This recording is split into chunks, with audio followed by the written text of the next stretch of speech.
Hello everyone, welcome to my channel. My name is Roxy Darling and I make videos of things I create. This video is the final video in a series showing the makings of this Poseable art doll. The series began with sculpting the base head, which I plan on using for my upcoming creations. Following that video, I made a mold of that sculpt and cast it to use for this particular project, and I also sculpted the feet and hands that I'll use only for this doll because of their uniqueness. The video prior to this one, I painted the head, hands, and feet. I then used armature wire, quilting batting, and fabric to create a poseable body. And now we're caught up. So in this video, which will be the final of the series, we will create her wig, her garment, and her accessories. So let's begin. I started the wig by making a cap, and so I took a piece of plastic and some stretch fabric. I used jersey to put over the original head sculpt. I'm just going to use it as a base because I don't want to mess up the face that I already painted. And then I think I did a total of 3 layers of Mod Podge, and I just marked each layer off as I went so I wouldn't get mixed up. And once that was dry, I just took it off the mannequin head, well, what I'm using is a mannequin head, to cut off the excess fabric, and then I'm going to use a marker to mark further the excess that I need to cut off. Just kind of customizing it to this particular head sculpt. And then once again, I did mark which is the front and which is the back, just so I don't get confused.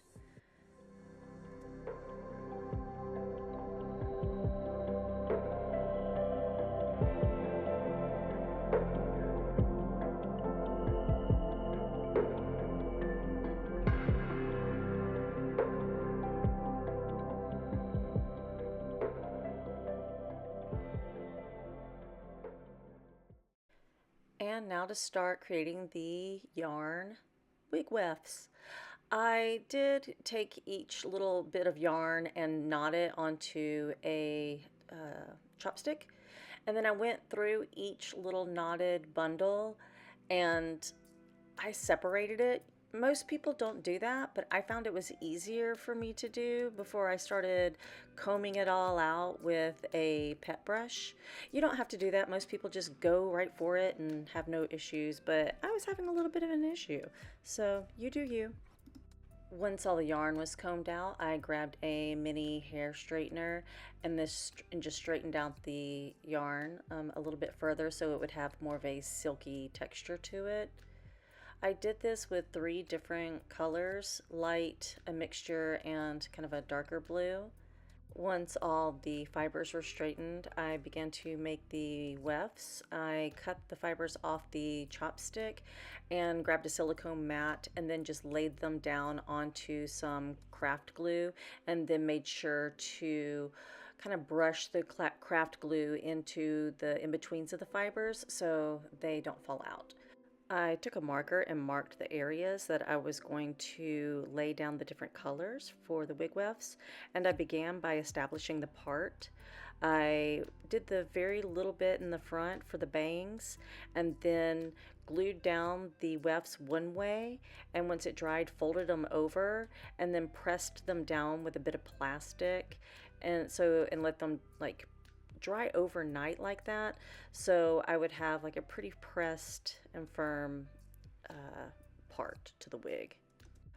Once the part line for the wig was established, I just pulled that hair up and started in the back bottom section to lay down the wig wefts. I'm going for kind of a gradient effect, ombre if you will, from darkest to lightest.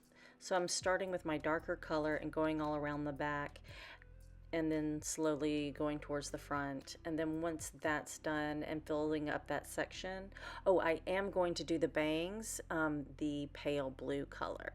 So it's going to go pale bangs, and in the back it's going to go dark, and then it's going to go the mixture, and then light.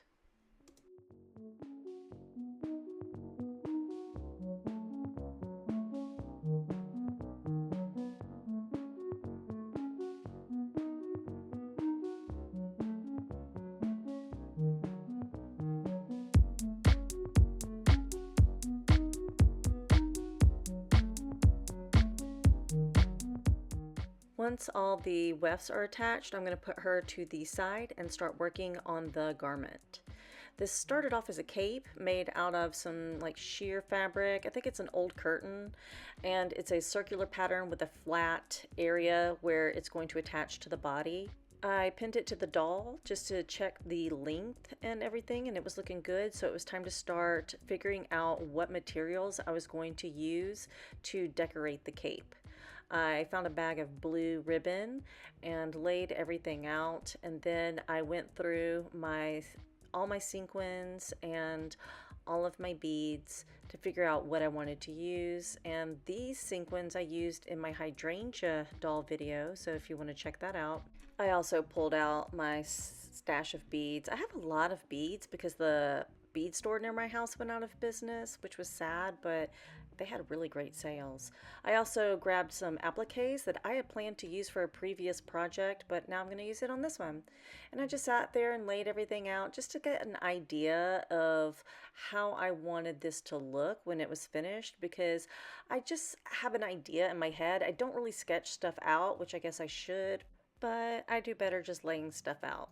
Anyway, I took a flame to the edges of the fabric so it didn't fray, and then I put it back on the doll with the appliques pinned on there just to see how everything was laying. And it looks like I'm going to need to sew a rolled hem on the cape. So I did that. Each little stitch, I did about 5, and then I pulled the string just so it would roll, and then I just kind of pulled on either side of the fabric just to make sure the stitches weren't too tight. And I can still see a little bit of the thread on the other side, so I needed to keep that in mind. Once the hem was done, it was time to start beading the appliques, and I started off by pulling out what was going to be my color palette from light to dark, and I attached it to a embroidery hoop, and I'm putting it on the same fabric that I'm making the cape out of. So like I said earlier, it was an old curtain, so I have a lot of fabric.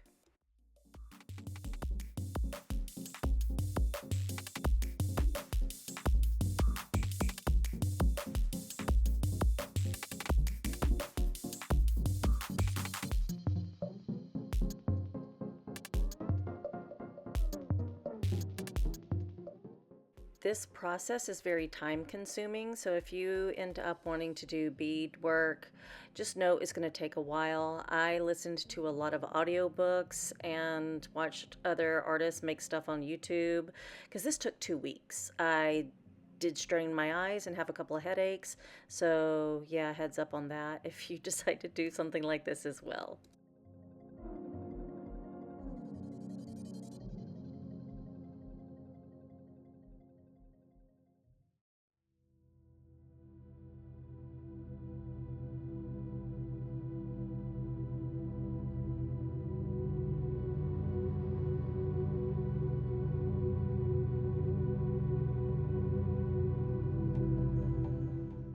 The story behind this doll is that she is a visual and fantastical metaphor of hidden disabilities. I'm mostly inspired by fibromyalgia. Many people experience pain, limited mobility, and fatigue hidden to the rest of the world. The story of this doll is that she was a professional ballerina who developed a sickness that negatively affected her hands, neck, and feet. Her hands and feet elongated and calcified to the point that they were stiff and unable to move the way they once had, making it difficult to impossible for her to even dance. Over time, the lack of circulation changed the color of her skin from a pale pink to a dark and sickly blue. Her once bright blue eyes developed a milky glaze and thus clouded and distorted her vision. Even though she's unable to dance, she still shows up to every performance and sits on her crystal throne in the front row and waves to all of her friends and cheers them on while they dance the dance she had so many times before. Even though she is unable to see the performance before her, she is able to remember it in her body and see it in her mind's eye.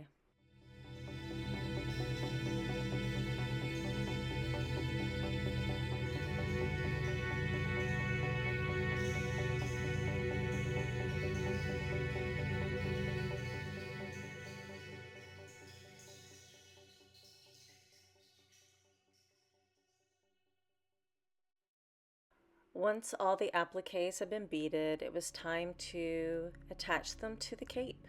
This took a lot less time than the beading.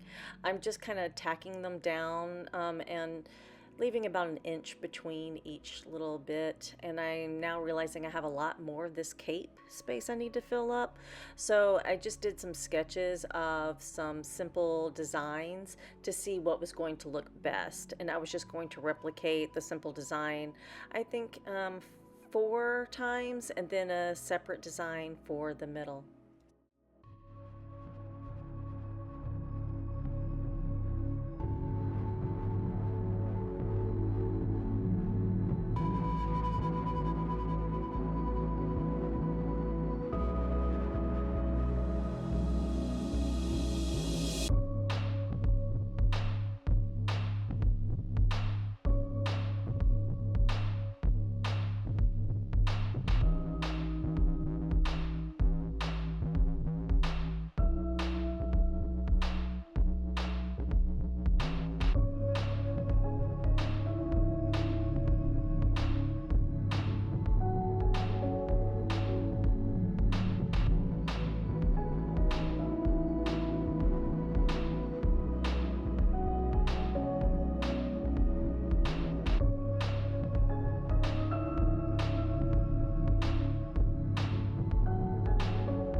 Once I finished my sequin flower clusters, I sewed them onto the cape and still noticed there was some negative space that I wanted to fill up, so I grabbed some more sequins, um, some more little flowers, and rather than sew those on, I just decided to adhere them with some adhesive, and I just laid them. This was like a intuitive process, but I'm really bad with getting E6000 to go where I want it to. So I filled a syringe with a flat little needle tip and applied it like that. And then once I got all the little white flowers where I wanted to pull in those blue leaf sequins down to the bottom, and so I just started adding the blue leaf sequins as well, just to tie everything in so the top and bottom part didn't feel so separated. And if spending 3 weeks on this cape wasn't enough, I decided to continue the madness by going in and adding flat back crystals everywhere. Yes, I have inhaled way too much glue and lost my mind by this time. But it was worth it.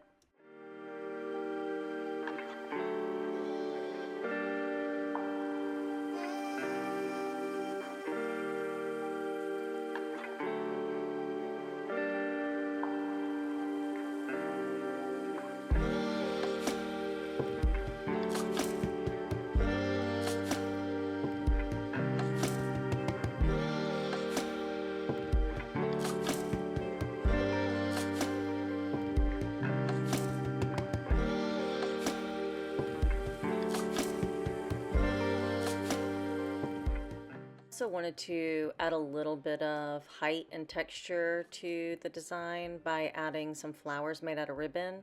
So I took some no fray and added that to the ends, and then I just knotted a thread and folded the end like a little triangle, and then folded it down more like a little envelope, and then just pulled my needle through that little bit, and then we wove it back and forth till the end of the ribbon, and then slid the needle through and pulled it until it accordioned all the way up, and then twisted the ribbon around, knotted it, added some more fray check, and voila, you have a little floral poof.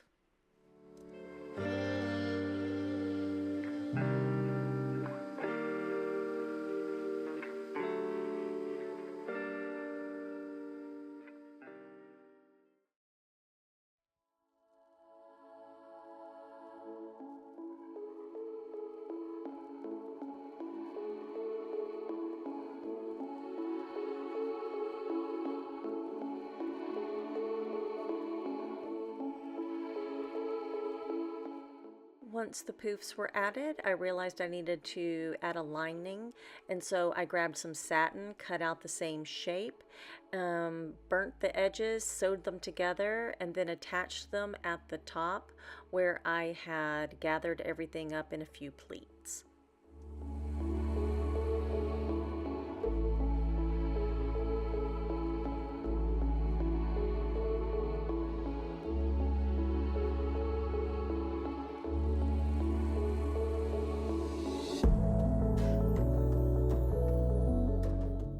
And now to focus on patterning out the garment. I laid her down, wrapped her in some plastic wrap, and then covered the plastic wrap in painter's tape, and then took a marker and started mapping out where I wanted to cut the tape. And I cut it off very, very carefully so I didn't cut the fabric body underneath. And once I laid out all of those pieces, I transferred those patterns onto some paper, and then the legs and arms are left on the back and right on the front. I used a tester piece of fabric to do a burn test, and it looks like that is a go. So I grabbed the lining of an old skirt that I don't wear anymore, laid out my patterns and cut those out.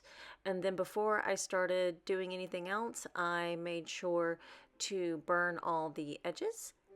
I also decided that I wanted the pattern to have a lace overlay, so for every piece I laid down some blue lace where I thought the pattern would match the piece. Grab some pink thread to contrast because I'm just going to baste that down, and then I decided to use the lines of the pink to indicate where I wanted to sew my pieces together.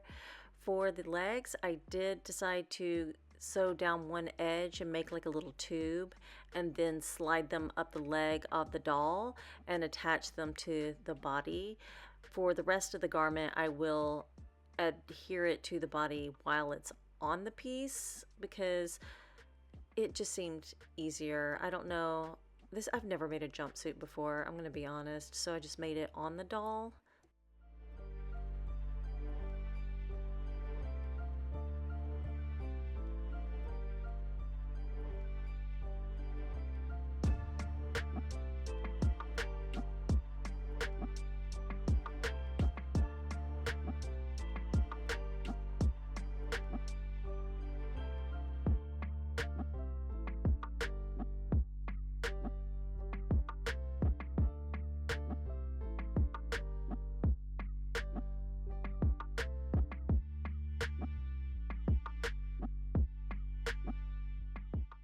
I found this wooden spool of thread in my box and I couldn't find the date on it, but I inherited this from a old landlady who passed away and nobody in her family sewed, so I got all of her old sewing supplies. So I'm just kind of thinking about her a little bit while I'm sewing this, and it's just really cool because I don't really sew, but she was a seamstress for like 40 years, and so yeah, it's pretty old thread, but I think it'll do.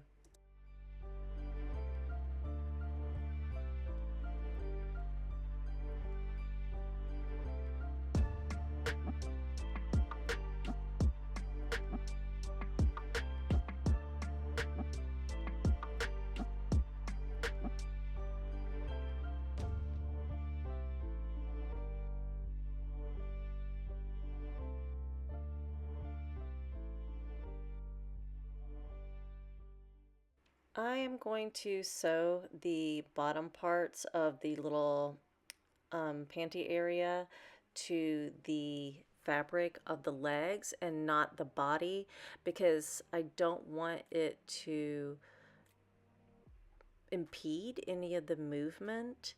So yeah, I'm just kind of tacking everything on, and then I'm just going to sew it to the fabric of the legs.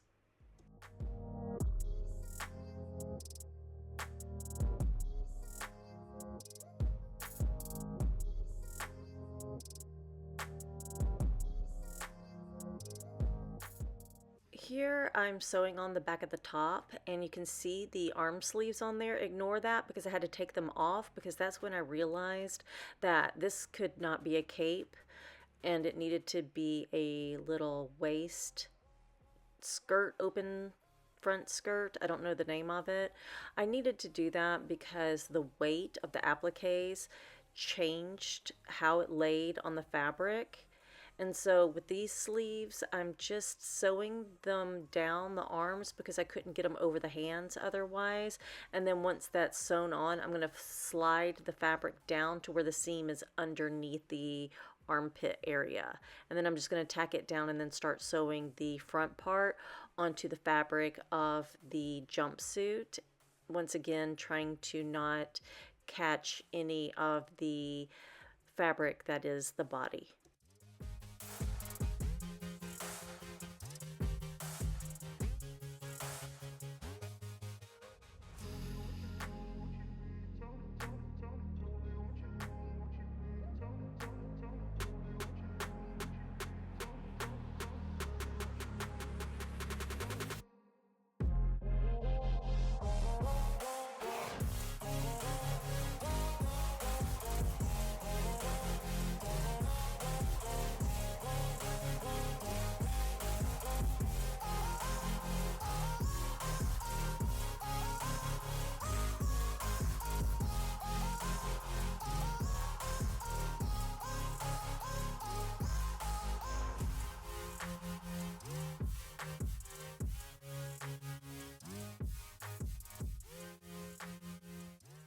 The jumpsuit is finished. This is what it's looking like attached to the hip area. The appliques are laying down a little flatter than it was as a cape. And then I'm realizing the lining is showing, and so I wanted to do a decorative trim, like beaded trim along the edge. Even though that's more sewing, it would have just looked a lot better. So I used a little piece of paper to kind of measure out where each little bead was going to go.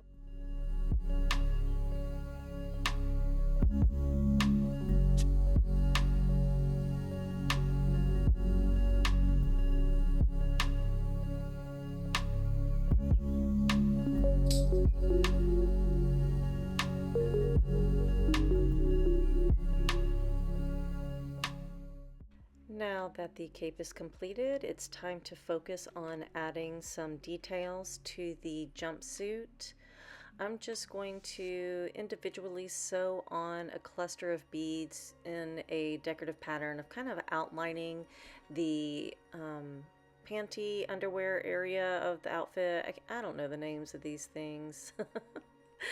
And I'm just going to do this piece. It has so much detail and I love it so much, but I just kept adding more and more meticulous stuff for me to do.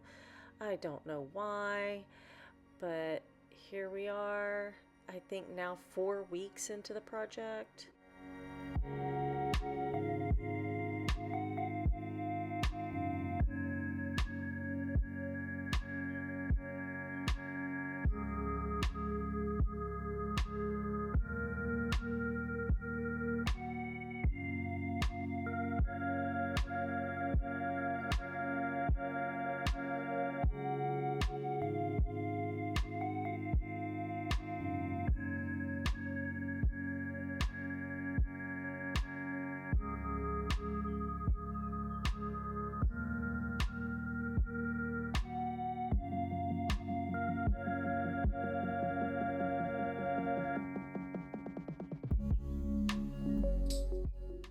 Once the details were done, I attached it to the little cape skirt and decided it needed a back bow, kind of like the one that I did on my Marie Antoinette piece. I'll leave a link to that one in the description below. I am obsessed with like these decorative bows. Yeah, I put them on everything. So I just cut out the lengths of pieces that I want, pressed it in the center just so I knew where to glue it down to. I glued 3 all around the same size, adhered them with hot glue together, and then once that was done, I made the little tails, like, I don't know, I think they're called the tail part of the ribbons. I did 2 long ones, and then I folded 2 other ones to make them longer loops. Added them with some hot glue, and then found a little bobble in my stash and adhered it to the middle. I really tried to make this piece without buying anything new because I have so much blue stuff. Blue is one of my favorite colors. It's also the color of my hair, so everything I own is kind of blue or mint and emerald green. I don't know why. I just am like that. I blame being neurodivergent. So yeah, that's done and it's ready to attach to the back of the little skirt cape. And now I'm realizing her little bald head is so tiny, and the hair I was going to do beforehand when it was a cape is going to have to be redesigned from a kind of flatter hairstyle to a larger hairstyle, just to be more similar to the size of the bow and skirt. So I decided to give her a very short fringe, and then once everything was cut, I laid it flat with some water. And then while that's kind of drying, I'm going to section off the sides and just do some really teeny tiny braids.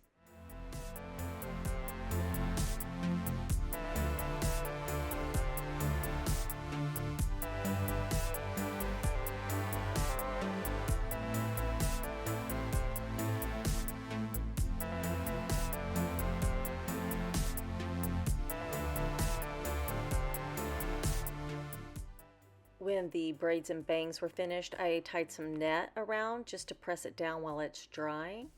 And then once it was dry, I took that off and started separating the hair for styling the back part of the hair.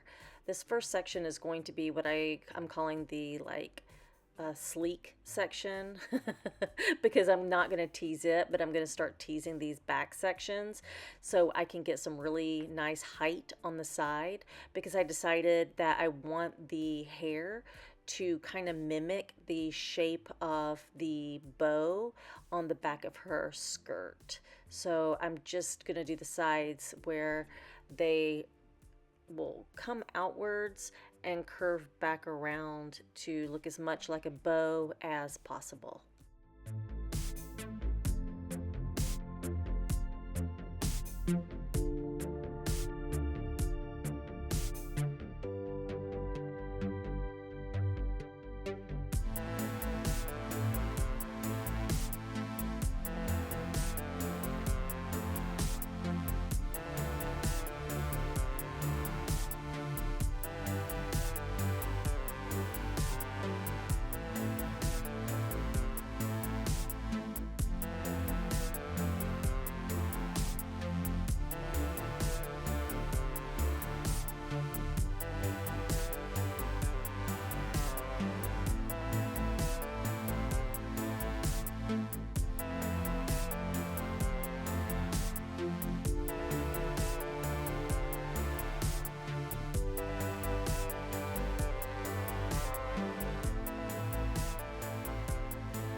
Once I had the back styled and glued down, it was time to fill in the little back area and the front with a crown-like thing. So I glued a bunch of beads and sequins onto the front, and then I started gluing stuff onto the back.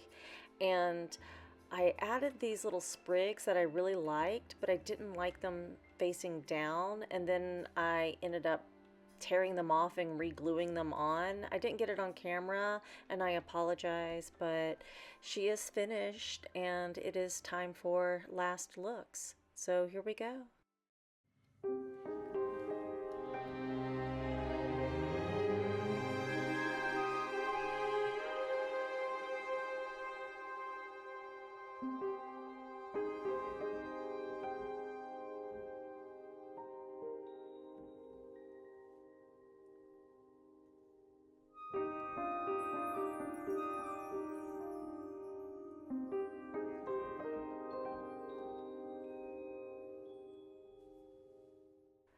And for those of you who've made it this far, thank you so much. I do want to also acknowledge that I hit 1,000 subscribers while creating this piece, which means a lot to me.